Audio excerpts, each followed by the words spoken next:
Your bite-sized daily roundup of the biggest news from the world of film. This is the Daily Reel with Van Connor.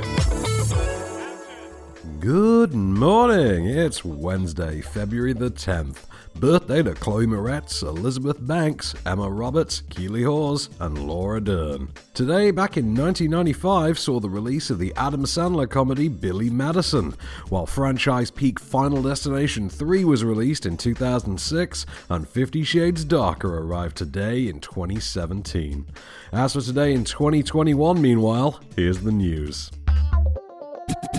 Marvel Universe's Spider-Man, British actor Tom Holland has attempted to deny reports that past web-slingers are set to appear in Spider-Man 3. Rumours have swirled for some time now that both Tobey Maguire and Andrew Garfield were set to make their returns in the movie.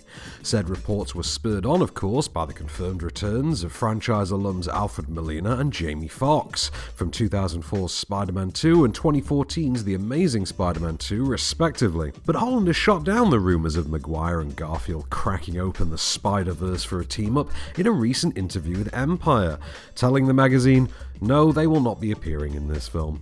Unless Marvel had hidden the most massive piece of information from me, no.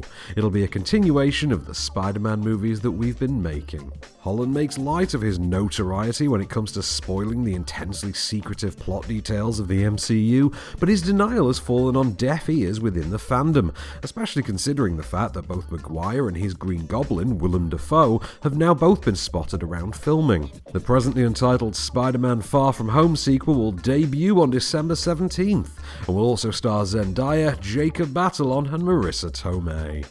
MJ, I'm Spider-Man. What? That's what you were going to say, that you're Spider-Man. No. I'm not Spider-Man. I mean, I've been watching you for like a while now. It's kind of obvious. Executive producer and director on HBO's critically acclaimed Watchmen series, Emmy winner Nicole Kassell has been tapped by New Line to direct The Wonderful Wizard of Oz.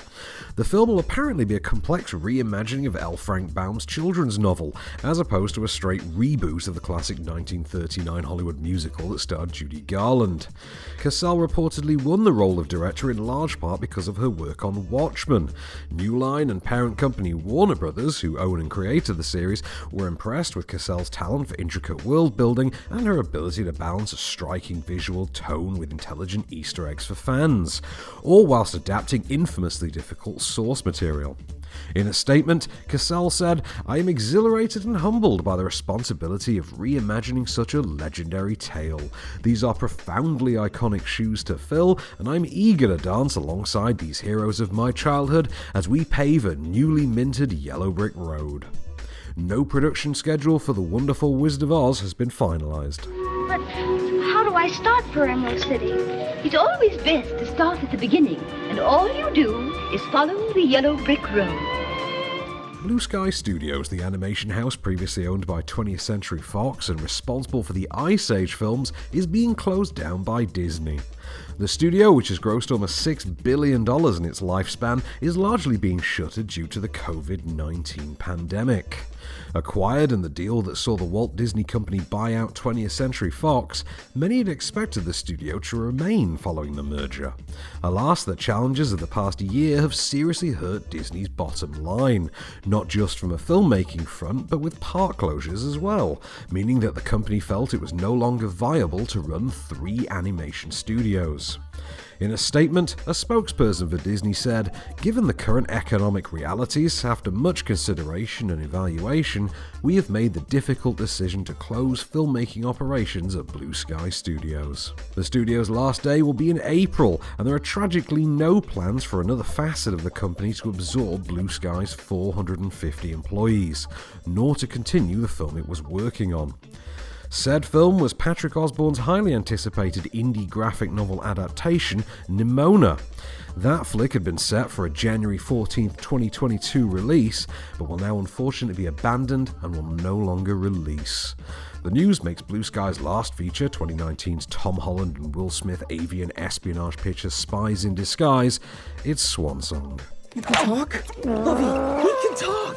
It worked! My eyes! It worked! What did you do to my eyes? Hey, Lance, look at me. Look at you? I can't not look at you, Walter. I can see my butt and your face at the same time. Ghosts of City Soleil, Teen Titans Go to the Movies, and The Misadventures of Hedy Kochman arrive on Netflix today, along with the premiere of Tom Hanks' reunion with Captain Phillips director Paul Greengrass in Western News of the World. While movie subscribers can welcome Evan and Galen Johnson's fantasy short, Stump the Guesser, to the platform. On Freeview tonight, available cinematic options include Nimrod Antal's reboot called Predators on ITV4. There's a Dwayne Johnson double bill with Hercules and Doom on the Paramount Network. Home Again, Pacific Rim Uprising, and Journeyman are on Film 4. Inferno and Single White Female are on 5 Star. On Sony Movies, you can catch Stranger Than Fiction, Steve Martin's The Pink Panther, How I Spent My Summer Vacation, and The Hunter's Prayer, while the Sky Cinema and Now TV premiere for today is the elderly romance The Tomorrow Man. This has been the Daily Reel for Wednesday, February the 10th. Keep it cinematic. See you tomorrow. The Daily Reel is a Candystore production, presented by Van Connor and written by Calvin Prickett. All information is correct at the time of writing, and source links are in the description for each episode. Don't forget to rate, review, and subscribe on all good podcast platforms, or ask Alexa to install the Daily Reel skill for your morning flash briefing. Follow the show on social at Daily Reel Pod, and we'll be back every weekday. Until then, keep it cinematic.